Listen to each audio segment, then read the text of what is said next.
so sweet, the rapper. Remix, baby. Lollipop, lollipop, breast is just like Dolly Pop. She ride my spaceship till she hit the top. That hit the spot till she asks how many licks do it take till she get the shot. Don't worry why my wrist got so free. Tell a girl like Doritos, that's nacho cheese. Tell her friends like Fritos, I'm trying to late. I can only have one and I ain't trying to. It's thebarlive.com. Hi, folks. I'm Pugs Moran alongside Jimmy Ryan and Sam the Mailman. And, of course, the guy to my left here, if you're watching on thebarlive.com, your one-stop shop for all things, Guy Talk Radio. This is Brandon from Sunbrew, the owner, proprietor, the Ted Turner of this fledgling CNN venture. Ted Turner? Oh, well. Well, yeah. You know, I watched an interview last night, Sam the Mailman, with Ted Turner. He was on Piers Morgan. Now, do we all remember Ted Turner, the mouth of the South, the man who created TBS, TNT, Turner Broadcasting, and most notably, CNN? Yes, we do. I'm just wondering who his Jane Fonda is, because I've seen the girls around here, and they're a lot hotter than Jane Fonda, so. Let me tell you something. It used to be the guy who owns Tesla. Do you know what Tesla is? A band? No, Tesla. No, the game? No, not the game Tesla. I'm talking about the motor company, the electric car company, Tesla. The guy who owns Tesla and Richard Branson were my two favorite billionaires until last night when I saw Ted Turner. I always liked Ted Turner, but you come to a point in life where you have enough money, and for most people in life, that number is about $5 million. Where you have what's called FU money, where there's really nothing that anyone in the world can do that you can't say F you, and walk away from. And that's pretty much the goal of every businessman or entrepreneur, to get into the FU money zone, where you don't have to kiss anyone's ass ever for any reason, because really, if everything goes to pot, you can just go retire to your island somewhere. That's the FU money. Ted Turner, get this. You want to talk about having FU money? For a 3-year period, Ted Turner lost $20 million a day every day for 3 years. Oh, my goodness. This was at the time when he sold TNT and he merged with AOL and AOL Time Warner during that whole thing. If you're familiar with the story of Ted Turner, that's when he was forced out, and now he just rides horses and tries to save the world. But there was a big problem when CNN, AOL, and Time Warner, they all merged together to create this giant, monolithic, multinational conglomerate, this media empire. And Ted Turner was forced out, and there were all kinds of problems because the stock shares started to fall. And he saw his net worth go from $11 billion to, as he put last night, a billion or two left. That's all I have. He goes, I lost. There was a time period where I lost $20 million a day every day for 3 years, counting holidays. And Piers Morgan said to him, "How is that possible?" And he goes, "You make a bad merger." He made a joke about the merger with AOL and Time Warner and all that.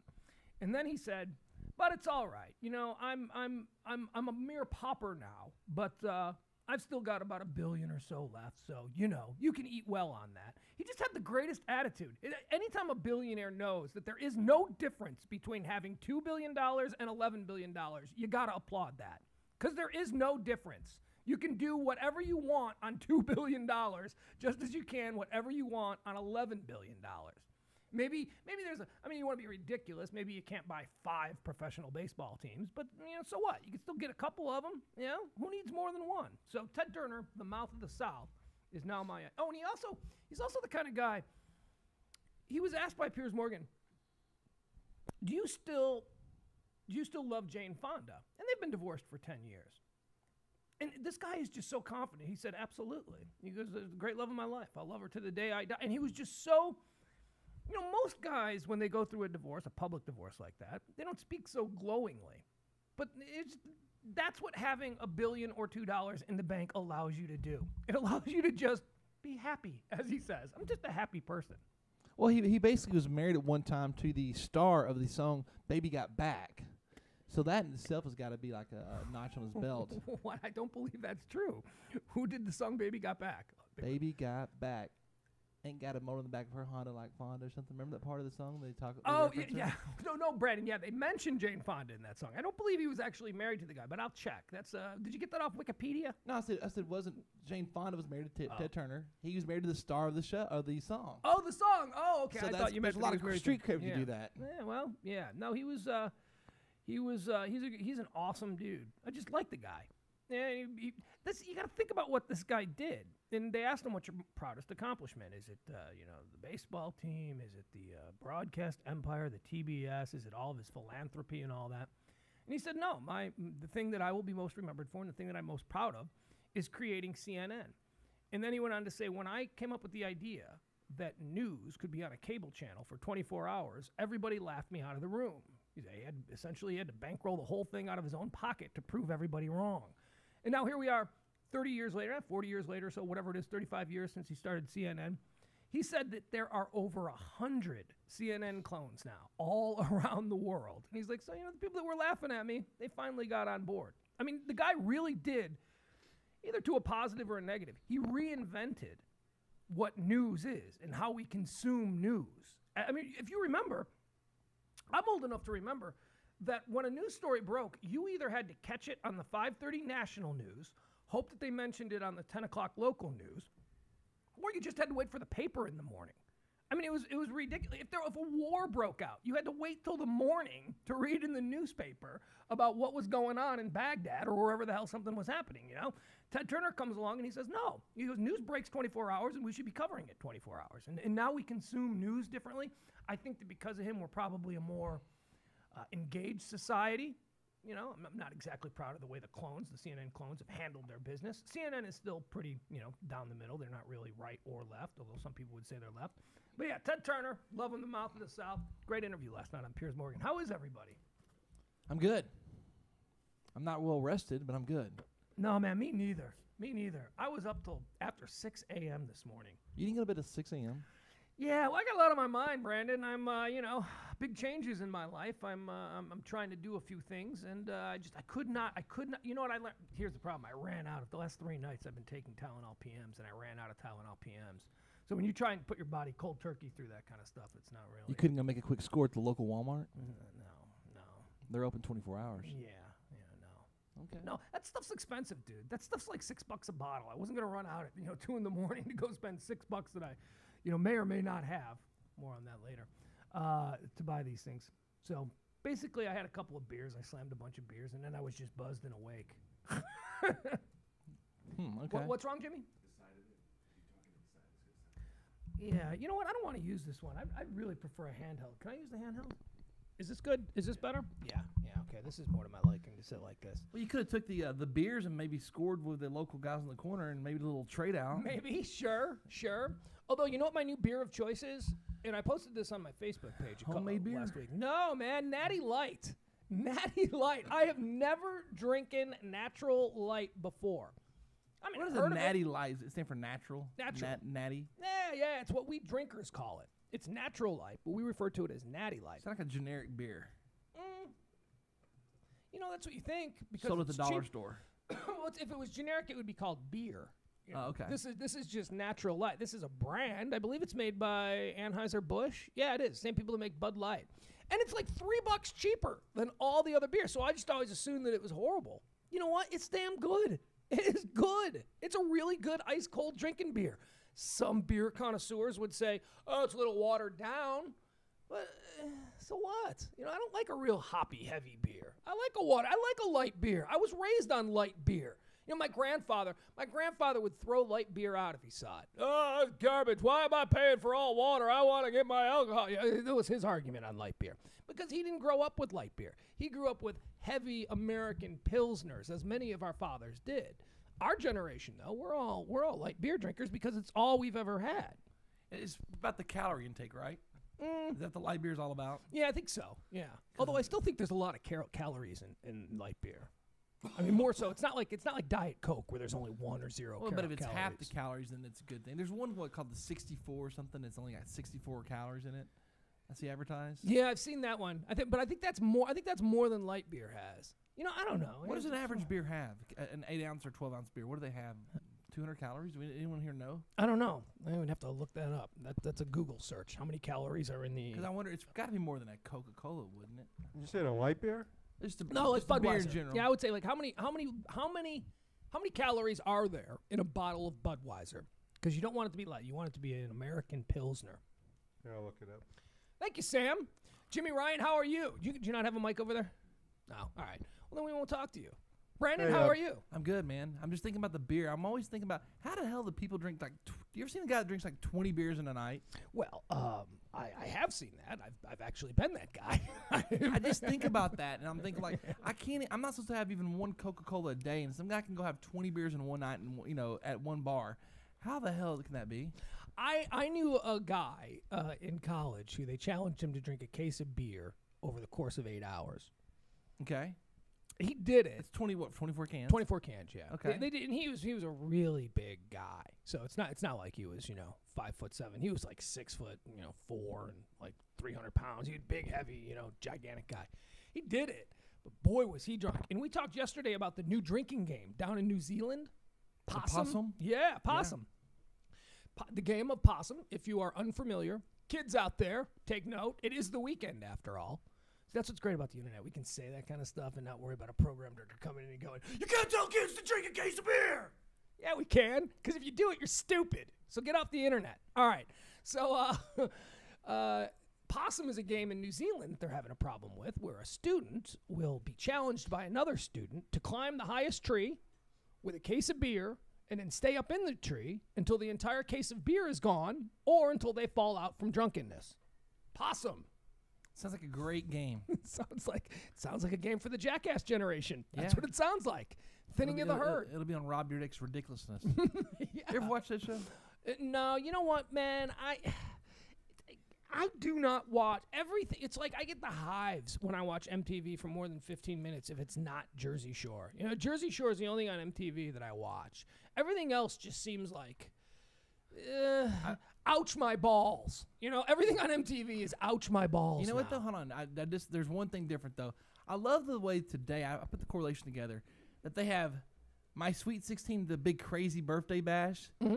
and on the opposite end of the spectrum, I'm 16 and pregnant. It goes from the filthiest, it goes from the white trash with a kid on the way Right. I've got $1 million to blow on a freaking party. Yeah, look, I've got just some fundamental problems with those 16 and But pregnant both of those shows are so, I mean, it's just a problem for they're either the one. opposite end of the spectrum. But either one to watch is just not good. I mean, it's going to mess your kid up. Yeah. They either think they can get pregnant or they think they go have a P. Diddy party No, you're absolutely or right. be spoiled. Those My Super Sweet 16, where rich kids get to show off their parties, that has ruined the lives of parents from coast to coast, because every 16-year-old kid now thinks that they're going to get in sync to come play their their 16 party And get an inbox for a new car, a Range Rover. Is that a big thing? That was not a big thing when I was growing up. What's that? Sweet 16 parties. There I was think never wasn't it a Hispanic thing? Don't they do some kind of bar mitzvah or not? La Quinata or La Quinata or whatever those are called. Quinceañero. Yeah, whatever Something that like is. that. Yeah. Menundo.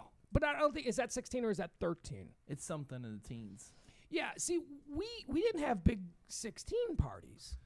I've never been to That a was sweet something I think in 16 like party. the 50s and 60s. Yeah, I and don't then it think came back. and It was came like a back in the sweet 90s. thing. It was a sweet thing. Now it came back as a vain thing. Well, Vanity and indulgence. well, no. Overindulgence. Originally, I believe that the whole women and being 16 or girls and turning 16, that's kind of the debutante thing. That started out, I guess, as a Southern thing with the coming out balls. You have those here in Texas, right? Coming Coming outs. out ball, typically I think of the gay stuff, not Yeah, no, well, before it was, it's actually a play on the gay thing. no. No, the gay thing is a play on the more established and historically established. I think their version of Debutante coming balls out are ball. much different than Well, today coming they out balls. are. Today, if you say you're going to a coming out ball, you expect it to be, Balls. some dude. Yeah, balls. Yes, exactly. But did you like down here? Now I know you grew up in the rough and tumble ghetto part of town. Yes. So there probably weren't many debutantes that you No, went to school with. But they did have the Hispanic thing though. That was a big. The Catholic thing was a big deal. I know. I don't know what age it was that you celebrate, but it looks like you put on a wedding dress for a chick. You know what I'm talking about? Yeah. It's a big deal. And the Catholics like to, I think, drink alcohol, if I recall correctly. It was a kind of a big deal. There was one, Yeah. St. Augustine Catholic Church was a real big place for the the Hispanics to hang out and go to church and party. The Catholic Church St. Michael's in Orland Park, Illinois, where myself and Bill Rancic attended. Okay. But St. Michael's Church, Bill Rancic, my friend. You know, Yeah, he can name confirm dropping. this Yes, for me. we caught that. You can confirm this for me. Played Okay. Pioneer football. Are together y'all back friends in on the- Facebook? Back in the 80s. You know what? No, I don't think we are. Then it doesn't count. I don't think- Everything's based on Facebook now. You know what? No, that's not true. Because my best friend in the entire world, my longest and best friend, Tim Trojanowski, who I haven't talked to in 2 years because he's not on Facebook. Okay, Not everybody's on Facebook. So basically, by today's standards, it doesn't exist. That's true. That is Think true. about it. It's true. All right, so what we had, we didn't have big debutantes or coming out, but we were Catholic. We were very Catholic culture where I'm from, and we had confirmations. Confirmations were huge. Did you have those? Hold on. I think that's what I'm talking about then. Confirmation. Well, I think, I don't know, man. It's got to pull up. First of We all, didn't got to have- first of figure all, out we how had to nothing, by the spell way. La Quinguagua or whatever the heck that tradition is. Got to learn how to spell it, and we got to find it on Wikipedia, and we got to find out exactly what it is, because I think it's 13. But at 13, in my realm of the Catholic Church upbringing, you made your confirmation, and that was a big deal. You had. Did you wear a white dress? No. Okay, then, then it's something different than what I'm thinking of. Did you guys have confirmations here, Sam? I know that you're not Catholic, but Boston certainly you grew up with kids who were making their confirmation, right? Not that I remember. Yeah. I don't know Look, why you don't I grew remember up that, poor. The but- last thing they're going to do is create another holiday to spend money on, okay? No, but that was the deal. The kid made a lot of money, and it was ostensibly supposed to go to a college education. But or the something. parent had to put up the money for the party. Yeah, but So like I said, where I come from, you don't throw an extra party for the hell of it. yeah, you're right. You're right. But it wasn't a super sweet party. I mean, most confirmation parties occurred like in the backyard, and they would cater it with fried chicken from somewhere, or basically, I wish I had Kelly on the phone here, and maybe we'll talk to her at some point. I promise you, I will say, Kelly, you are at a confirmation party. What are you eating? And I promise you, she will tell you Italian beef and mustacholi. That sounds was rich to it me. That sounds wealthy to me. No, Italian beef is cheap. That's why it was. Where I come from, when we had catered events, it was called Mr. Jim's. $5 pizzas. Oh, and you had pizzas. Okay. We had $5 All big, right. large pizzas from Mr. Jim's with one topping. Oh man, and I bet that was awful pizza. Actually, I Not loved for you it. because you Nah, didn't know. I You grew didn't up know any loving better. it. Yeah, you don't know any better. Yeah, you don't know exactly. what really good pizza Dude, my is. idea of going out to a nice restaurant would be we go and actually walk inside Burger King and eat inside, where you can hang out at the playground. and stuff. Ooh, fancy nights. We went out to Really? a nice restaurant like maybe once a year, like a Chinese restaurant, at best. Chinese restaurant. Oh, another thing that is horrible down here. The highlight of my entire Horrible. youth was when we went to the Magic Time Machine one time, because my sister's boyfriend's family paid for it. But that was like the biggest thing we ever went to was Magic Time Machine in Addison. You never went to like like grandparents didn't have like a 50th wedding anniversary, and you didn't go to some Dude, super fan. We had to put on a tie at 12 years old. No. Hell no. We go there. Really? We went to my grandparents' house and ate, but they could. My grandparents spent money on steak. That we always had steak on Sundays, but we never went out to something like that. There was one place in our neighborhood. Actually, Chicago has a lot of really great restaurants. I mean, it's a city known for its food. But on the south side, the south side is like, we don't have many really fancy restaurants. But there was one. There was one super fancy restaurant. And everybody went there for every big occasion. If you were going to the House of Hughes, you were like, whoa, you went to House of Hughes? Wow, yeah, Dad got a new job, big rate. That whole thing. It was like, took us to the House of Hughes. And I went back to the House of Hughes like 10 years ago. No, not even. It was after my grandmother had died. So it was probably like 6 years ago. We threw after the funeral, everybody goes out for lunch. And we threw it there. Apparently, Grandma left some money because, everybody went there to eat. And it was a dump, man. I mean, by the standards of what I'm used to in Dallas, I mean, this was what we thought was a nice restaurant. It was a dump. The house of use for the Shaws was called Enchiladas Restaurant. Enchiladas. Just a little good. Hispanic place. See, I bet that was good, though, too. It was very good, but See, that because- was our big deal about going out. Just as you don't know dick about pizza down here, we didn't know dick about Mexican food up there. We didn't know anything, man. I thought a place called Chi-Chi's was good. you say guys that. would vomit if you had Chi-Chi's. But I consider myself a pizza connoisseur, basically. Yeah, I and grew up on pizza. And I consider you an idiot when it comes to pizza. Tostina's, that was insulting. Tostina's party pizzas. You know that I caused a big basically a big controversy in Las Vegas, Nevada when I lived there because of pizza. Why? What way is that? My local pharmacy, my local supermarket decided to quit carrying Tostino's party pizza, which I lived on. I would eat minimum one of those per day, like clockwork. What is it? Is it a real pizza? Because I know, Yeah, it's a I real know the pizza. pizza rolls. The No, pizza rolls no, are it's good. like this big. Yeah. And it's basically any guy in here could eat a whole pizza by herself. It's about this big. Takes about 13 minutes on 425, and you cook it In the best- microwave or no 425. No, in the oven. Okay. You all know, right, good. microwave, it'll come out with flimsy crust. Yeah. But dude, they quit carrying that, and I was like, dude, let me tell you something. I have a tank on a block away, and I will make sure to tell my 1,000 customers to not come to your store. 'Cause it's And do you Totino's realize that a pizza. week later they had my pepperoni version back in stock? Nice. Your voice counts. Yeah, it I'm does. like, I know that for Sure a fact does. that I buy enough to support y'all getting a case of it every week. Period. Let's make a deal. You buy a case of it, you keep it in the back. I'll come in and I'll grab one every time Well, I come in. They got it back on shelves. So if you ever have a request for that, let your supermarket know. They know there's a need for it, and there's someone that's gonna. They take it pretty serious, especially if you have a business a block away that could tell a lot of people about it. I did that when I lived over in Legacy Village, right off the tollway there, Legacy in the tollway. There was a little bodega, which is What's a bodega? northern talk for a corner store. Corner store. It's those, We call them the mini mart here. Yeah, exactly. A bodega is anytime you see a street chase in New York City and somebody hits the fruit bin that's out in front of the little corner store, that's a bodega. You know, where they have all the fruit out in front. And if you watch Seinfeld, Kramer was obsessed with the peaches at his local bodega. Yeah, okay, that's a bodega. So, and they actually have what looks like a traditional New York City bodega up there in Legacy Village, a little corner store there. Okay. They even used to put the fruit out front, so it had that same thing. I lived there, and I lived right around literally 100 yards from the place. So it was my corner stores where I'd walk to when I needed something really quick. And they didn't carry my chew. They didn't carry Cherry Skull. And I went in there and I said, dude, look, I live right there. I'm going to buy a can every other day. Get a roll, get a sleeve of it. And so he did. And then guess what? It was never there when I went because everybody else started buying it too. Well, they heard you were hitting it. You made it popular. Well, it's not that I made it popular. It's just that I think other people were going in there looking for it, and nobody else had the balls to ask them to get it. And then I had the balls to do that, and then they did it. And here I think it's always going to be there now because I'm the only one. No, everybody was buying it. I was still screwed. Yeah, that's not a good thing. No. I know the feeling. I get that about certain things, man. I'll go buy them, they're gone, and it's just so frustrating, man, when they're out of whatever you need. Like I'm trying to think of a good example. I can't think of one right now, but it happens. I can tell you, Michelina's, the little frozen dinners. Yeah. Michelina's wheels and cheese. I used to They're live on only those, too. 85 cents. My kid loves them. So if we go to the damn store and they only have macaroni and cheese, because they've got multiple versions. They've got, the wheels, they've got the macaroni.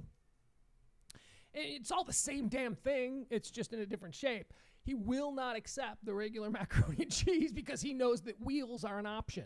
And boy, when they don't have those, it's a rough Why day don't you at just the grocery buy the store. box of macaroni and cheese? Isn't that cheaper and better? I don't know if it's cheaper. I think a box of macaroni and cheese. I think it's pretty similar. Those little things only cost 65 cents each. So you buy, and they usually have you can get 10 for $6 or something like that. If you, I used to do a lot of the Michelinas, the little plate to go thing, whatever. What do they call those? Frozen dinners. What are they? Frozen dinners. Yeah. Pop in the microwave, 3 minutes, peel it back, stir it, another 2 minutes, and you're ready to eat.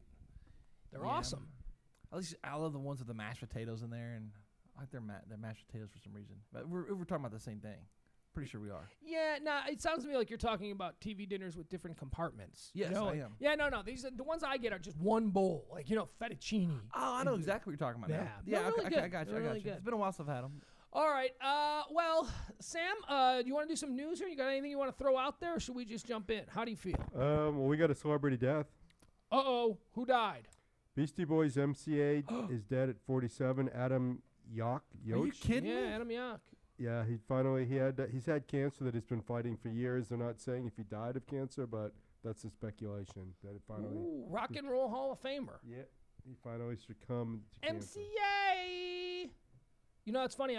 Last night I was talking to somebody on the phone, and somehow we got into talking about our favorite hip hop people, and I said, well, all time, it would be Mike D from the Beastie Boys. He's my favorite. Which I love one the way died? he raps. Adam Yauch, MCA. Which one was he? As they got older, one of them had gray hair, like entirely gray hair. One of them still wears the ball cap. We should play some. We should play some Beastie Boys. I got it on my phone. If we Yeah, need, yeah. need Let's it. pull up some Beastie Boys. You know what we should play? What's Girls. Is that your favorite Beastie? Brass Monkey. That's another good one. Yeah, those are two good Oh, ones. you know what? Sabotage. I was gonna say Sabotage is my favorite Beastie Boys song. Yeah, I like to keep it old school a little bit though, because I was a little beastie. I also like Check Your Head. That's a good one. I think. Are they the ones saying One Day When I Was Chillin'? Or no, Illin'? Have they seen that I'm one? sure they used Illin somewhere. But License to Ill was their big breakthrough Yeah. record. Had the airplane on it or whatever, and the Beastie Boy logo popping out of it.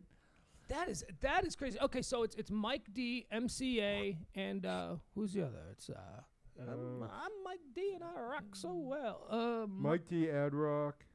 Yeah, King Mike of D. King of A. Oh, that's right. It's King Ad Rock is Adam Horowitz, and MCA is Adam Yauch. One of them So used it's to Mike date, one of them used to Diamond. date Molly Ringwald.